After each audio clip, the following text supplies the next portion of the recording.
물류 발표 시작하겠습니다. 요거? 네, 했습니다.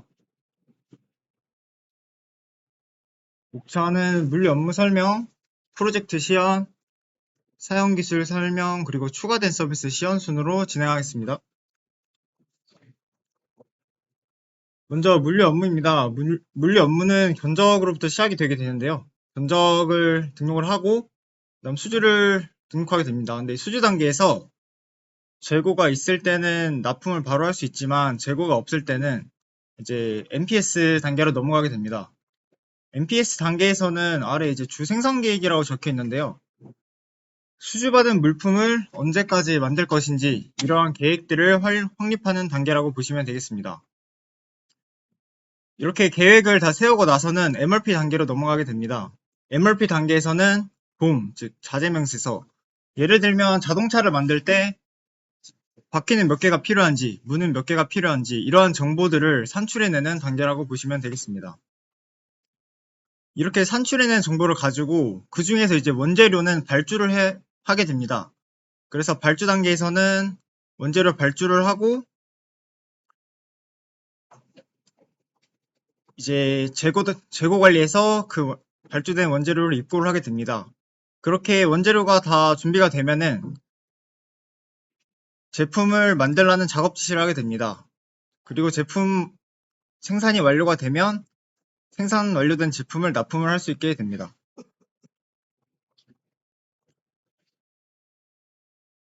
이제 저희가 뷰 프로젝트를 넉스 프로젝트를 옮기는 작업을 했는데요. 그 Vue.js와 Nuxt.js의 차이점을 설명드리기 전에 라우팅에 대해서 설명을 드리겠습니다. 라우팅이란 여러 네트워크의 연결을 담당하고 있는 라우터 장비가 데이터의 목적지가 어디인지 확인하여 빠르고 정확한 길을 찾아 전달해 주는 것입니다. 그래서 여기 보시면 Vue.js에서는 라우팅을 하기 위해서 라우팅을 위한 코드를 직접 이렇게 작성을 해 주어야 했습니다. 하지만 Nuxt.js에서는 프로젝트를 생성하면 페이지스라는 디렉토리가 생성이 되게 되는데요. 아래에 하이 디렉토리를 설정을 해주고 뷰 컴포넌트 파일을 이렇게 생성을 해주면 Nuxt.js가 이렇게 자동으로 라우팅을 잡아주게 됩니다.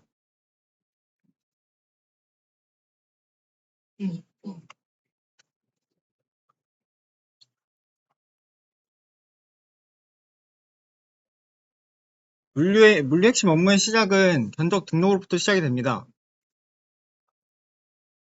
견적 등록을 해보겠습니다.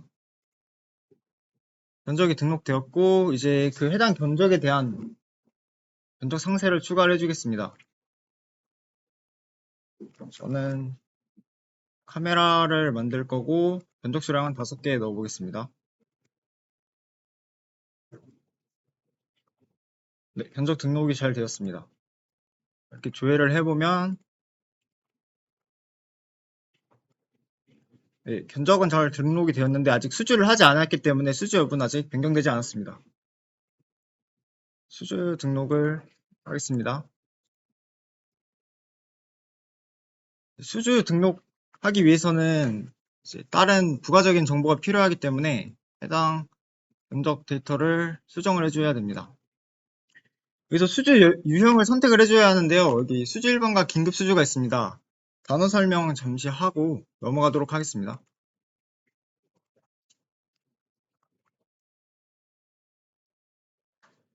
수주 일반은 예측 가능성이 있는 것, 그리고 기간이 여유로움이 있을 때 할 수 있고, 그리고 상대적으로 큰 규모의 거래에서 사용하기 적합합니다. 그리고 긴급 수주 같은 경우에는 예상하지 못한 급박한 요구에 대응할 때, 혹은 작은 규모의 거래에 사용하기 적합합니다. 그 수주 일반과 긴급 수주의 가장 큰 차이점은 긴급 재고량의 사용 여부에 있습니다. 재고에 보면 긴급 재고량이라고 있는데, 그 긴급 재고량은 긴급한 상황을 대비해서 남겨놓는 재고량을 의미합니다. 저는 수주 일반으로 선택하고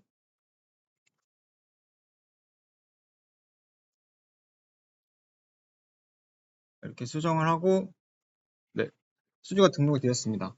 수주가 다 등록되었고 이제 이 제품을 언제까지 생산할 것인가 이러한 계획들을 수립하는 NPS 단계로 넘어가게 됩니다.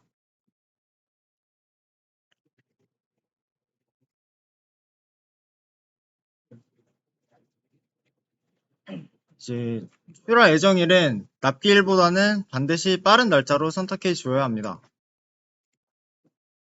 그래서 등록을 했습니다. NPS 등록 다음에는 해당 제품을 만들기 위해 어떠한 부품이 얼마만큼 필요한지를 산출해 놓는 MRP 단계로 넘어가게 됩니다.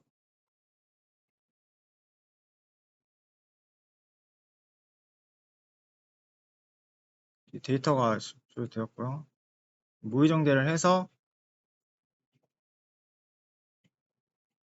이 제품을 생성하는데 다른 이제 원재료들이 얼마나 필요한지, 반제품이 얼마나 필요한지 이러한 데이터들을 확인할 수가 있습니다.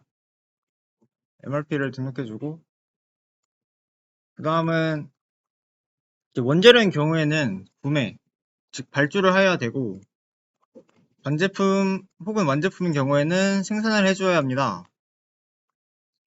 그래서 소요량 취합을 해주겠습니다.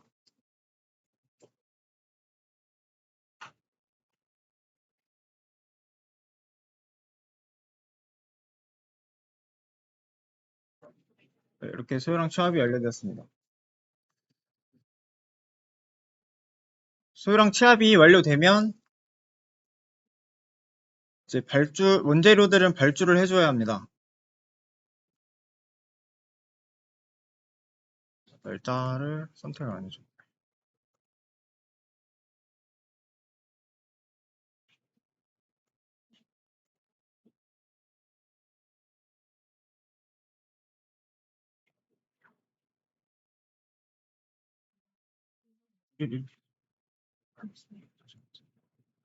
그러면 저희가 아까 소요량 취합했던 결과들이 이렇게 딱 나오게 됩니다. 여기서 이제 임의 발주하고 취합 발주가 있는데 둘의 차이점은 임의 발주 같은 경우는 이렇게 하나씩 발주를 넣을 수 있게 되어 있습니다. 취합 발주 같은 경우에는 여러 개의 품목들을 한 번에 이렇게 발주를 할 수가 있습니다. 저는 취합 발주를 하도록 하겠습니다. 네, 발주가 잘 되었습니다. 다음은 발주된 품목들을 입고하는 단계입니다. 지금 발주된 품목들을 확인할 수가 있는데요. 아직 원재료 검사가 되지 않았습니다. 그래서 원재료 검사를 해주고 입고를 해주도록 하겠습니다. 그러면 입고가 되었습니다. 여기 작업 지시부터는 저희가 이제 문제가 있어서 데이터가 넘어가지는 않는데 흐름만 설명을 드리도록 하겠습니다. 여기서 하나 데이터를 클릭해 주고 이렇게 모의 전개를 해서 이렇게 하나씩 작업 지시를 해주겠습니다.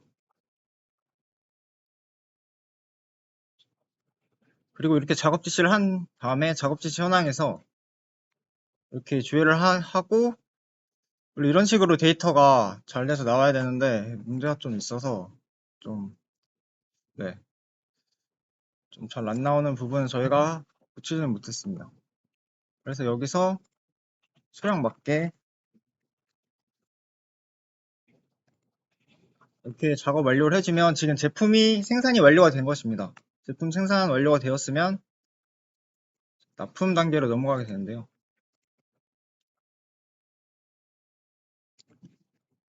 이렇게 납품할 수 있는 데이터를 볼 수 있고 여기서 납품 수주 상세에서 이런 식으로 납품을 할 수 있게 됩니다. 물리핵심적인 흐름은 여기서 이렇게 끝이 나게 됩니다.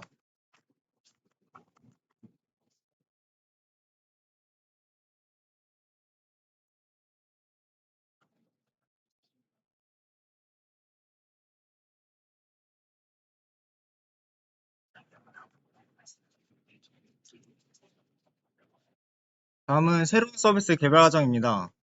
프로젝트를 진행하면서 추가되었으면 좋겠다고 생각됐던 것들을 이제 추가를 해보았는데요. 맨 처음엔 업무 발굴, 그 다음에 유즈케이스 모델링, 데이터 모델링, 그리고 이 1년의 과정이 끝난 다음에는 프로젝트 개발을 시작하고 프로젝트 개발이 완료된 다음에는 테스트를 진행하였습니다.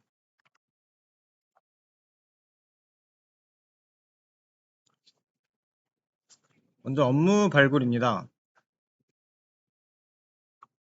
이제 납품 전에 주문된 제품이 고객에게 도달하는 과정이 없어서 추가로 구현을 하였고, 그리고 납품 관리에서 각 고객에게 배송되는 상태가 구현되어 있지 않아서 납품 완료가 되지 않았던 수주 데이터, 즉 상품들을 출고 후 고객에게 전달될 수 있는 배송 단계를 추가 구현하였습니다. 물류에 있어서는 운송수단이 매우 중요한 역할을 한다고 생각해서 운송수단 관리 서비스도 추가를 했습니다.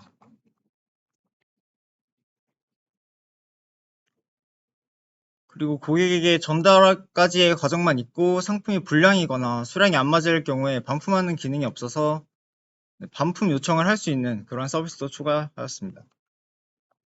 그리고 반품된 물품을 창고로 다시 보내는 반품 재고 입고 요청 관리 이 서비스도 추가를 하였습니다. 다음은 유즈케이스 모델링입니다. 이제 유즈케이스 업무와 그와 관련된 어떠한 기능들이 있는지 그리고 그러한 기능을 누가 사용하는지 이러한 것을 유즈케이스 다이어그램을 통해서 이렇게 사용자 즉 액터와 유즈케이스와의 관계를 이렇게 나타내었습니다.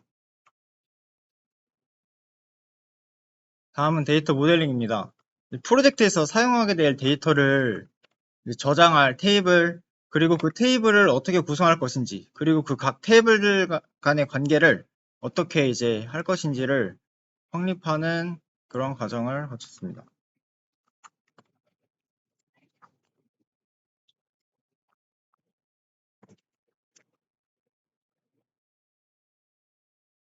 먼저 출고 관리입니다. 출고 관리에서는 이제 수주 데이터를 원래 이제 저희 프로젝트에 있었던 수주 데이터를 가져와서 사용하게 되는데요. 그 중에서 납품이 아직 완료되지 않은 데이터를 가져와서 사용하게 됩니다. 예, 데이터 선택하고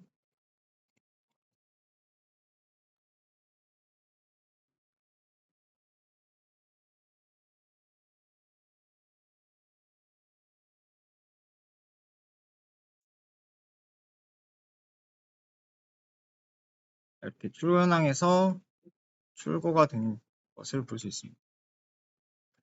출고가 되고 나서는 배송을 해야 합니다. 출고 현황을 조회해서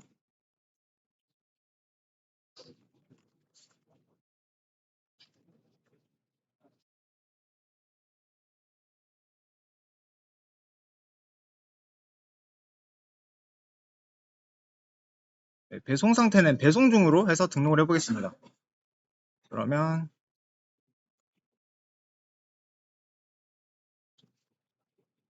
이렇게 배송 중 방금 넣은 데이터가 이렇게 잘 들어가 있습니다.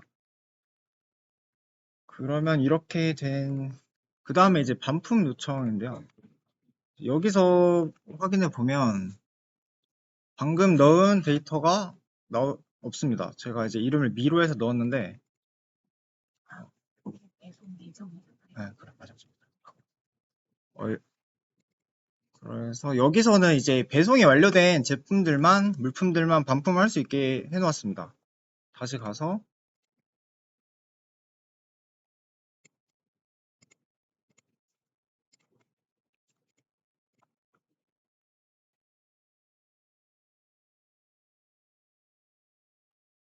배송 완료로 수정을 해보겠습니다.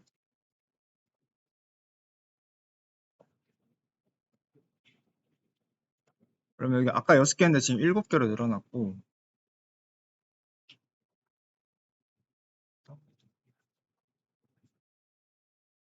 네, 그래서 이렇게 배송 완료된 물품을 반품 요청 해보겠습니다.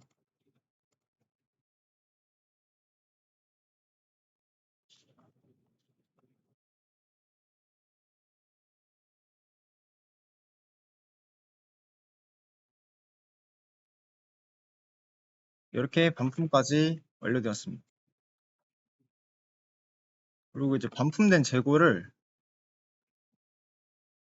이제 창고로 입고하는 입고 요청을 하면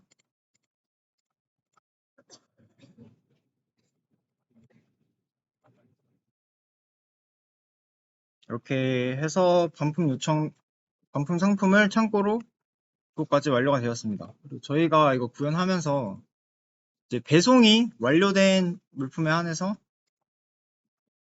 이런 식으로 도착된 위치를 지도로 확인할 수 있는 기능도 구상을 해보았습니다.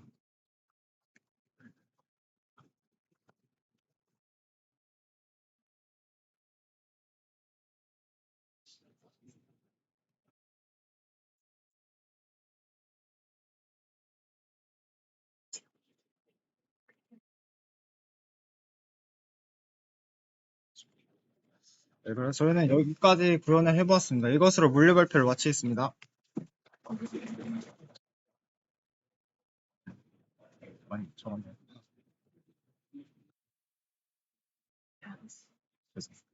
아니, 왜? 너무.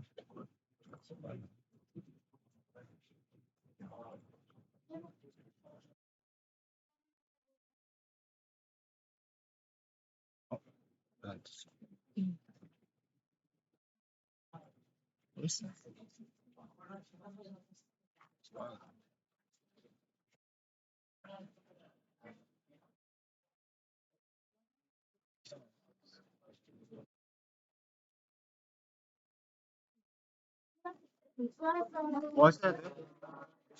아직 끌려고. 어디 있는지 안 보여요. 녹화 여기 있잖아. 이 노트북 봐야 돼. 아, 그러니까 근데 제가 열로 온 거 아닌가? 아니에요. 여기 안 보이지? 아니, 안 떠요. 왜 화면. 안 뜨지? 그냥 찾아볼게요. 빨리. 왜 여기? 왜 제로한